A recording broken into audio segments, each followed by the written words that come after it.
नमस्कार दोस्तों, आज का जो हमारा विषय है वो है ये 4 चीजें सीख लो, जीवन चमत्कार से जादू से भर जाएगा। तो ऐसा पॉसिबल है। बहुत ध्यान से इस वीडियो को आप देखना। आपके जीवन के सोचने का, रहने का और जो सामाजिक जीवन है, भौतिक जीवन है, सारा जीवन आपका आज के बाद बदल जाएगा। इन आपने जो हम आपको ये मेन पॉइंट 4 बताएंगे, ये आपने हमेशा अपने भीतर संभाल लेना है, समझ लीजिए। तो आप सभी का हम स्वागत करते हैं आपके तो पहले तो हम जानते हैं कि व्यक्ति आपको नेगेटिविटी फैलाते हैं, क्योंकि भीतर हमारे तो 2 ही ऊर्जाएं हैं, एक पॉजिटिव एक नेगेटिव। जब वो कोई व्यक्ति हमें बहुत परेशान करता है किसी भी चीज़ के बारे में, कई व्यक्ति होते हैं घर में तंग करते रहते हैं, माता बहन, पति पत्नी, बच्चे, या फिर ऑफिस के कुलीग, बॉस जिसके नीचे आप काम कर रहे हो, या पार्टियां आपकी जिसके लिए आप बिजनेस बना के काम करके देते हो, फिर बाद में पैसे लेने हैं। तो ऐसे वो आपको परेशान या तंग करते रहते हैं हर व्यक्ति को। तो उस स्थिति में जब वो आपको परेशान करते हैं, वो आपको नेगेटिव करते रहते हैं, आपकी पॉजिटिव ऊर्जा कम होती रहती है, नेगेटिव ऊर्जा आपके भीतर बढ़ती रहती है और आपके दिमाग के अंदर चिंता, स्ट्रेस, ये सारा कुछ भरने लगता है। उसमें आप का कोई बच्चे से परेशान है कि बच्चा उसे तंग करता है, पढ़ाई नहीं करता है या गलत संगति में पड़ गया है, माँ बाप परेशान रहते हैं। बहनें कई बार उल्टे सीधे ऐसे काम कर देते हैं जिससे उनके परिवारजन बहुत डिस्टर्ब होते हैं। तो ये सारी चीजें जो उनके साथ बीत रही होती हैं, जिससे वो तंग होकर, घबरा कर कुछ गलत कर्म करने लगते हैं, अपने आप को उस लीक से हटा लेते हैं। जबकि इसमें आपको स्वतः हमेशा ये याद रखना है कि आप एक आत्मा हो, आप ये शरीर नहीं हो, ये आप जान लो। क्योंकि आप अगर समझोगे तो आपका जो पिछला जन्म था उसमें भी आपने अलग अलग कर्म किए थे, जिस वजह से इस युग में, इस जो जीवन में आपके वही रिश्तेदार, भाई बहन बनते हैं जिससे रिलेटेड आपने वो कर्म करके छोड़े थे। वो अपने कर्म बैलेंस करने के लिए आते हैं। एक सच्ची घटना भी आपको बताते हैं। एक व्यक्ति था जो अचानक से मर गया था, उसे पता नहीं था उसको किसने मार दिया। उसका दोबारा जन्म हुआ। जब वो जन्म हुआ तो जब वो 15 साल का हो गया तो अपने माँ बाप को बोलता था, मेरी पत्नी मेरे घर किसी और शहर में भी है, हरियाणा की ये घटना है।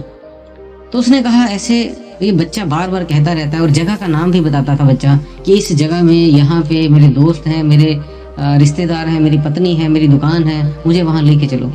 माँ बाप उसके जिद के कारण, वे शायद पता नहीं क्या है, एक बार उसकी जिद पूरी कर दें, तो उसको वो बाय ट्रेन वहाँ पे लेके गए।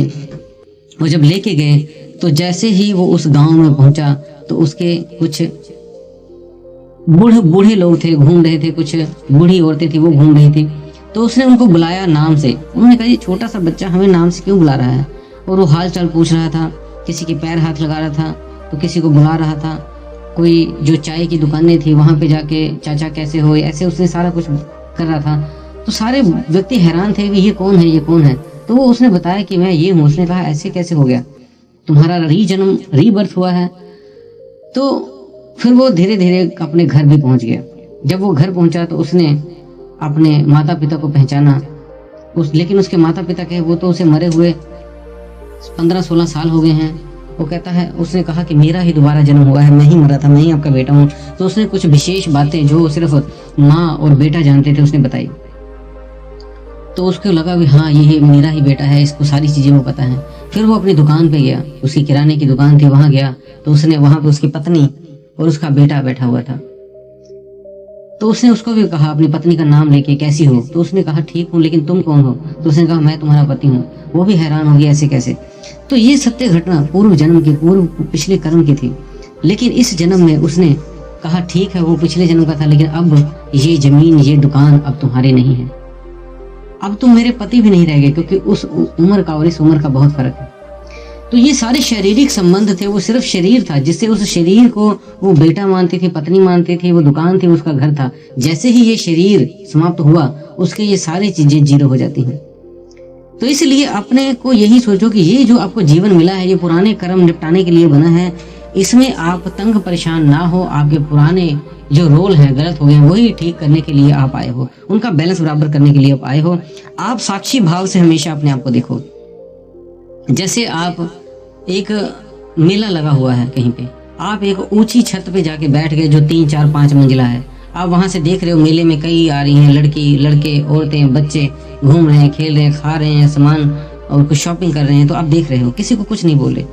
ऐसे ही इस जीवन को भी आपने साक्षी भाव से देखना है, क्योंकि ये शरीर नष्ट हो जाएगा एक दिन। सिर्फ आत्मा ही आपकी अपनी है और वो एक एनर्जी रूप है, उसको ये किसी भी वस्तु से कोई लेना देना नहीं होता है। पहला पॉइंट। अब दूसरे पॉइंट पे चलते हैं। लोग डरते बहुत हैं। किसी को रेलगाड़ी में जाने से डर लगता है, किसी को प्लेन में जाने में डर लगता है, एरोप्लेन में बैठना है तो डर लगता है, झूले में बैठने को डर लगता है, किसी को कार चलाने में डर लगता है, किसी को बाइक चलाने में डर लगता है, किसी को स्विमिंग करने में तैरने में डर लगता है, किसी को इंजेक्शन से डर लगता है। तो ये सारे डर, आप अपने भीतर यही सोचो कि आप एक आत्मा हो। जब आप अपने को आत्मा सोचेंगे तो आत्मा तो ना जन्मती है, ना मरती है, ना जलती है, ना कटती है, ना भीगती है, तो डर कैसा?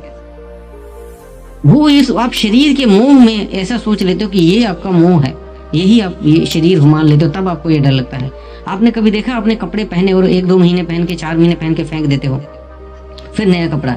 ऐसे ही आत्मा भी नए नए ये कपड़े पहनती है अलग अलग शरीरों के, और फिर कुछ सालों बाद 40 साल 50 साल 10 साल में वो शरीर वो छोड़ देती है। तो इस तरह से डरना अपने बिल्कुल नहीं है, अपने आप को आत्म रूप माने, बस, बाकी कुछ है ही नहीं। तीसरा पॉइंट है क्षमा का, फॉरगिवनेस का। आप सभी को क्षमा करो। आपको कोई अच्छा कहता है तब आप खुश हो जाते हो, लेकिन जैसे ही कोई बुरा आपको बोलता है, कोई आपकी निंदा चुगली करता है, तो आप परेशान हो जाते हो और वो सारी टेंशन अपने सिर पे लाद लेते हो। हजारों किलो का बोझ आप अपने दिमाग पे रख लेते हो और उस टेंशन से आप बीमारियां अपने शरीर में बनाते रहते हो। उस बोझे को उठा के बाहर रख दो, सभी को क्षमा कर दो। आप अपने सिर पे हाथ रख के दाएं बाएं, जैसे वो आपका माथा है, माथे को आपने दबाना, जैसे सर दर्द होता है तो आप दबाते हैं, उस तरह एक हाथ से उस हाथ को, माथे को दबाएं और कहें, मैं सभी को माफ करता हूँ, मैं सभी को क्षमा करता हूँ, मैंने सभी को क्षमा कर दिया, मैंने सभी को माफ कर दिया। ऐसा आप रोज कहें और किसी से अंदर से भीतर से द्वेष ना रखें। किसी ने मेरे साथ ऐसा किया वैसा किया, सभी को क्षमा कर दें, क्योंकि किसी से लेन देन पुराना है तभी वो आपके साथ ऐसा कर रहा है। आप सभी को क्षमा करो, प्रेम करो।